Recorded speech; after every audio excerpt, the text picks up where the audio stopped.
Hello student, मैं वागेश कुमार त्रिपाठी आप लोगों के बीच। जैसा कि आप लोगों ने भौतिक विज्ञान के लेक्चर को काफ़ी अच्छे से आप लोगों ने पसंद किया था। कुछ वीडियोज मैंने संस्कृत के जीएस के भी डाले थे। आज उन्हीं सब के बीच मैं भौतिक विज्ञान का एक नया चैप्टर विद्युत धारा का चुंबकीय प्रभाव लेकर के आप लोगों के बीच उपस्थित हूँ। अभी तक हम लोगों ने पिछले चैप्टर में विद्युत धारा के ऊष्मीय प्रभाव के बारे में जाना था। आज हम लोग बात करेंगे विद्युत धारा के चुंबकीय प्रभाव के बारे में।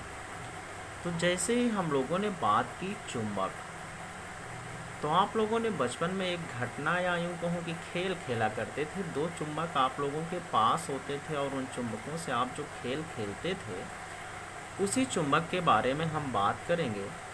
तो जैसे ही हमने चुंबक की बात की, तो एक इंट्रोडक्शन के तौर पे जब हम विद्युत के चुंबक की बात करते हैं, तो जब किसी चालक तार या कुंडली में विद्युत धारा प्रवाहित की जाती है, विद्युत धारा अर्थात पिछले चैप्टर में हम लोगों ने पढ़ा था किसी चालक में एकांक आवेश के प्रवाहित करने की दर को विद्युत धारा कहते हैं।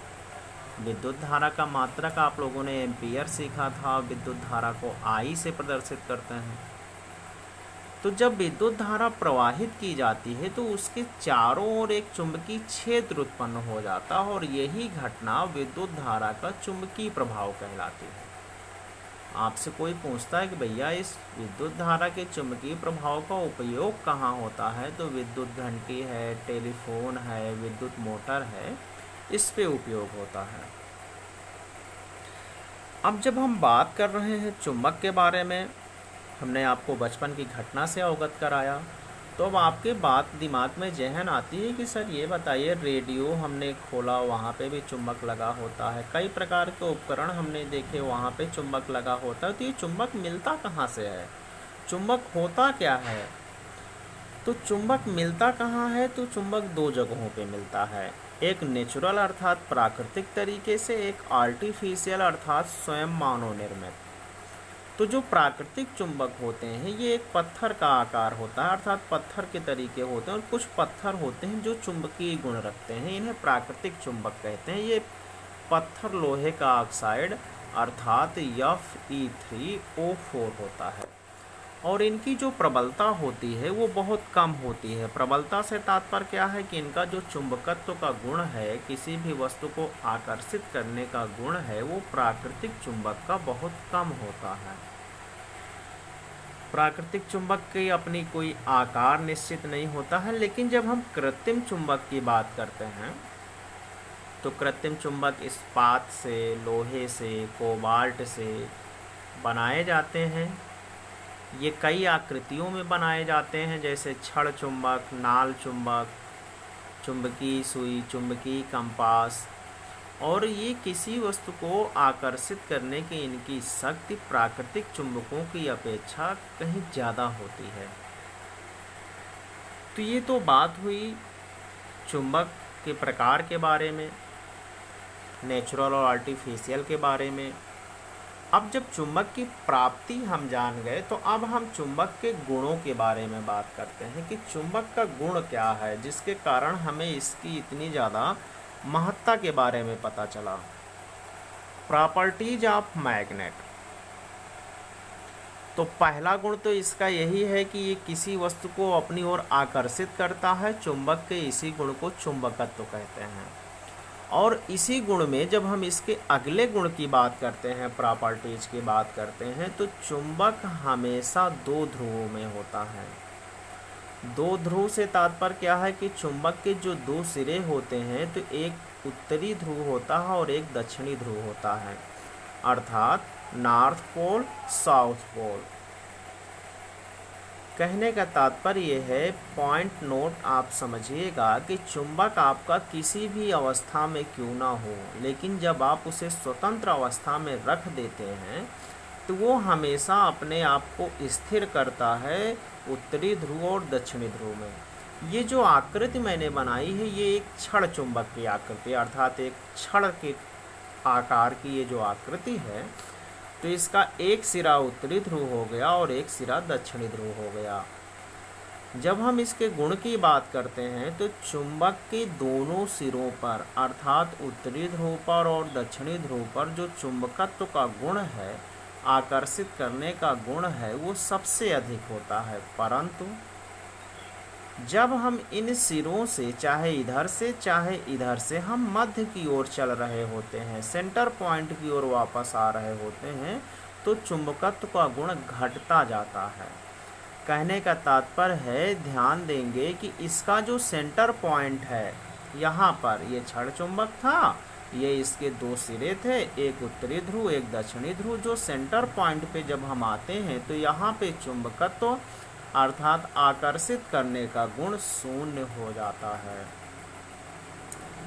चुंबक के अगले गुण की जब हम बात करते हैं तो अगला गुण चुंबक का क्या होता है कि चुंबक के हम चाहे कितने ही टुकड़े क्यों ना कर दें, जैसे हमने आपको अभी छड़ चुंबक दिखाया था, तो चुंबक के हम चाहे कितने ही टुकड़े क्यों ना कर दें। देखिए, ये आपका एक बड़ा सा चुंबक था, हमने इसको बीच से तोड़ दिया, काट दिया, तब भी ये हमेशा दो ही ध्रुवों में होगा, नॉर्थ और साउथ। अर्थात ये कितनी भी बार तोड़े क्यों ना जाए, दिखेगा यहाँ से इसको तोड़ा, दो चुंबक बना, फिर इन दोनों चुंबक को तोड़ करके चार चुंबक बनाए गए, लेकिन आप देख रहे हैं कि सभी में नॉर्थ साउथ अर्थात कितने ही टुकड़े क्यों ना कर दें, इसके हमेशा दो ही ध्रुव होंगे और प्रत्येक टुकड़ा एक पूर्ण चुंबक होगा।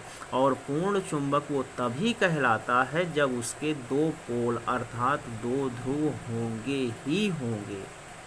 ये चुंबकत्व का विशेष गुण था।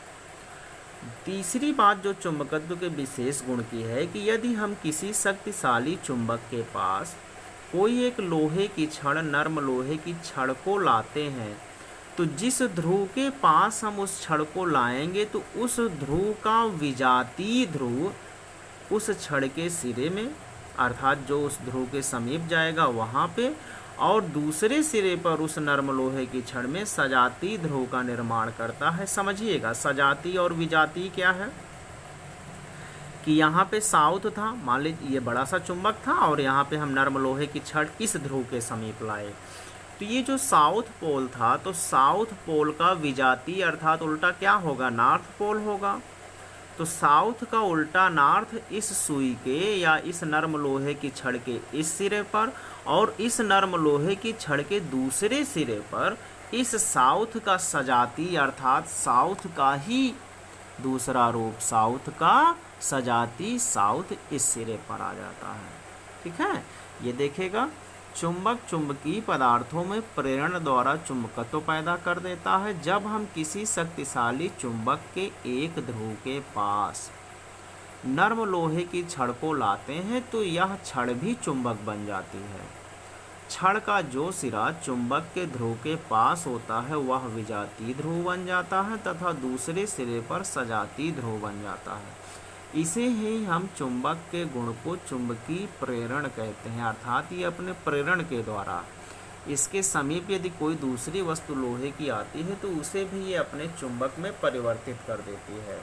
और इसका अगला गुण क्या होता है कि कोई भी चुंबक तभी दूसरे चुंबक के साथ आकर्षित होता है जब वो अपने विजातीय ध्रुव से मेल करे।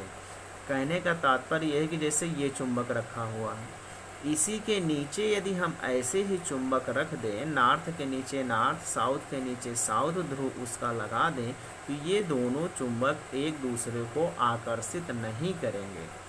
बचपन में आप लोगों ने खेल खेला होगा, दो चुंबक आपके पास रहते थे और एक चुंबक को रख करके दूसरे चुंबक को यहाँ से धीरे धीरे उसके जब समीप लाते थे तो ये जो ये वाला चुंबक होता था ये धीरे धीरे पीछे हटने लगता था, तो ये चुंबक का प्रतिकर्षण हो जाता था। लेकिन जैसे ही इसको हम उल्टा रख देते हैं, एक चुंबक ऐसे और इस दूसरे वाले चुंबक को अर्थात यन के नीचे यस और यस के नीचे एन, कहने का तात्पर्य यह है कि उत्तरी ध्रुव का दक्षिणी ध्रुव से और दक्षिणी ध्रुव का उत्तरी ध्रुव से मिलान कर देते हैं तो ये आपस में चिपक जाते हैं, अर्थात चुंबकत्व का गुण प्रदर्शित करने लगते हैं। तो ये थी चुंबक के गुण। अर्थात प्रॉपर्टीज ऑफ मैग्नेट। तो हमने 4 बातें सीखी। पहली बात कि चुंबक का आकर्षण करना चुंबकत्व कहलाता है। दूसरी बात, चुंबक के सिरों पर अर्थात जो उत्तरी ध्रुव और दक्षिणी ध्रुव हैं वहाँ पे आकर्षण अधिक होता है, चुंबकत्व अधिक होता है, किंतु उसके सेंटर पॉइंट पे ठीक मध्य पे चुंबकत्व शून्य हो जाता है। अगली बात हमने सीखी कि चुंबक को क्षैतिज तल में स्वतंत्रता पूर्वक लटकाने पर हमेशा यह उत्तरी ध्रुव और दक्षिणी ध्रुव में ही ठहरता है। 2 चुंबक तभी आकर्षित होंगे जब वो विपरीत ध्रुव के होंगे। यदि सजातीय हो गए, उत्तर से उत्तर, दक्षिण से दक्षिण, तो वो आपस में आकर्षित नहीं होंगे, प्रतिकर्षित होने लगेंगे। अगली बात हमने सीखी कि चुंबक के चाहे कितने ही टुकड़े क्यों ना कर दें, ये एक बड़ा चुंबक था, चाहे इसके जितने ही टुकड़े क्यों ना कर देते, हमेशा एक टुकड़ा पूर्ण चुंबक ही कहलाता। और पूर्ण चुंबक तभी वो बनता है जब उसके 2 ध्रुव होते हैं। और ये आपने सीख लिया कि किसी भी चुंबक के चाहे जितने टुकड़े हम करेंगे, हमेशा उसके 2 पोल, 2 ध्रुव होंगे ही होंगे। ठीक है। जब हमने इतनी बातें सीख ली तो अब हम बात करने जा रहे हैं चुंबकीय क्षेत्र और चुंबकीय क्षेत्र रेखाएं, मैग्नेटिक फील्ड। तो आज हम चर्चा करेंगे मैग्नेटिक फील्ड के बारे में।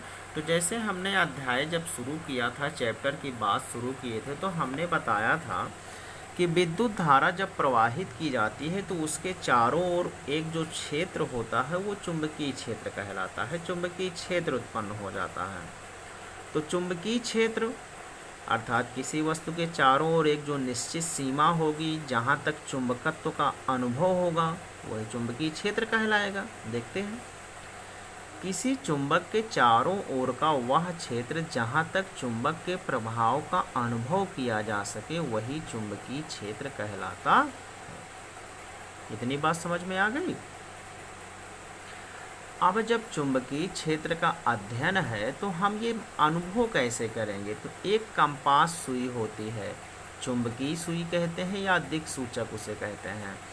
दिक् मीन्स होता है दिशा, सूचक मीन्स होता है जो हमें सूचना प्राप्त करता है, अर्थात दिशा का ज्ञान कराता है। और जैसे ही दिशा शब्द आया तो आपको पता है किसी भी वेक्टर में, किसी भी राशि में यदि दिशा और परिमाण दोनों प्राप्त होते हैं तो वह कैसा वेक्टर होता है, वह सदिश राशि कहलाती है, सदिश वेक्टर होता है। तो हमने इतना सीख लिया कि जो चुंबकीय क्षेत्र है वो कैसा वेक्टर कहलाएगा, सदिश राशि कहलाएगा। किसी स्थान पर चुंबकीय क्षेत्र के लंबवत, चुंबकीय क्षेत्र अर्थात जो आपका चुंबक है, जैसे मान लीजिए कि ये हमारा चुंबक था, इस चुंबक के लंबवत, ठीक है, लंबवत एकांक लंबाई, एकांक से तात्पर्य 1 हो गया, लंबाई का मात्रक मीटर, अर्थात 1 मीटर की तार में एकांक प्रबलता की धारा, धारा का मात्रक हो गया विद्युत धारा, अर्थात एकांक 1 एम्पियर की धारा प्रवाहित करने पर कार्यरत बल को, अब धारा प्रवाहित करने पर जो कार्य करना पड़ता है तो कार्य काहे से होता है, बल से होता है। तो वही जो कार्यरत बल है तो उसी बल को उस स्थान पर चुंबकीय क्षेत्र की तीव्रता कहते हैं। कहने का तात्पर्य यह है कि उस तार की एक निश्चित सीमा में जो चुंबक अनुभव किया जाएगा वो चुंबकीय क्षेत्र की तीव्रता कहलाती है। और चुंबकीय क्षेत्र की तीव्रता एक सदिश राशि है क्योंकि इसमें दिशा और परिमाण दोनों होते हैं। अब बात करेंगे इसके मात्रक की।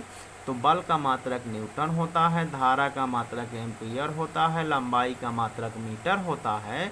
तो चुंबकीय क्षेत्र की तीव्रता का मात्रक न्यूटन प्रति एम्पियर मीटर या इसी को वेबर प्रति मीटर स्क्वायर कहते हैं।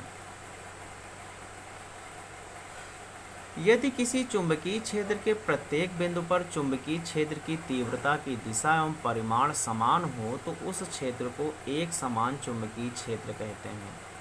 और यदि यही असमान हो तो असमान चुंबकीय क्षेत्र कहते हैं। कहने का तात्पर्य यह है कि ये जो हमारा चुंबक था तो चुंबक के जो चारों ओर एक निश्चित सीमा होगी, अर्थात जब विद्युत धारा हम किसी चालक में प्रवाहित करते हैं, मान लीजिए ये एक तार है और तार में जब हम विद्युत धारा प्रवाहित करेंगे तो इसके चारों ओर कहीं ना कहीं एक चुंबक हमें महसूस होगा। तो ये जो चारों ओर यदि समान मान और समान दिशा में है तो इसे हम एक समान चुंबकीय क्षेत्र कहेंगे। और यदि ये मात्रा अलग अलग हो, परिमाण अलग अलग हो और दिशा अलग अलग हो, कहने का तात्पर्य वो कहने लगे जो हमारी कंपास सुई है कि पूर्व दिशा में इतने मात्रक, दक्षिण में इतना चुंबक, उत्तर में इतना चुंबक, तो जब अलग अलग दिशा और अलग अलग मान हमें प्राप्त होता है तो उसे हम असमान चुंबकीय क्षेत्र कहते हैं। चुंबकीय क्षेत्र के अभी तक हमने 2 मात्रक सीखे, न्यूटन प्रति एम्पियर मीटर या वेबर प्रति मीटर स्क्वायर, और इसी को हम टेस्ला भी कहते हैं। और चुंबकीय क्षेत्र का एक अन्य मात्रक गॉस है। एक गॉस बराबर 10⁻⁻⁴ वेबर प्रति मीटर स्क्वायर। आगे हम बात करेंगे चुंबकीय क्षेत्र रेखाओं के बारे में, मैग्नेटिक फील्ड लाइंस के बारे में। ये हम अगले लेक्चर के बारे में बात करेंगे। तो आज हमने 4 बातें सीखी। 4 से तात्पर्य है मेरा कि कई बातें सीखी। चुंबक क्या है, चुंबक के गुणों के बारे में, चुंबक हमें मिलता कैसे हैं, और जो चुंबकीय क्षेत्र की तीव्रता है, तो चुंबकीय क्षेत्र की तीव्रता को मैं फिर से आपको रिवाइज कर देता हूँ कि एकांक लंबाई में, है ना, चुंबकीय क्षेत्र की तीव्रता क्या कहती है कि एकांक लंबाई के तार में एकांक प्रबलता की धारा प्रवाहित करने पर कार्यरत बल को उस स्थान पर चुंबकीय क्षेत्र की तीव्रता कहते हैं, और यह एक सदिश राशि है। तो आज हम लोग सिर्फ इतना ही सीखते हैं। अगले वीडियोज या अगले लेक्चर को बारे में हम आगे बात करेंगे चुंबकीय क्षेत्र रेखाओं के बारे में। तब तक के लिए नमस्कार।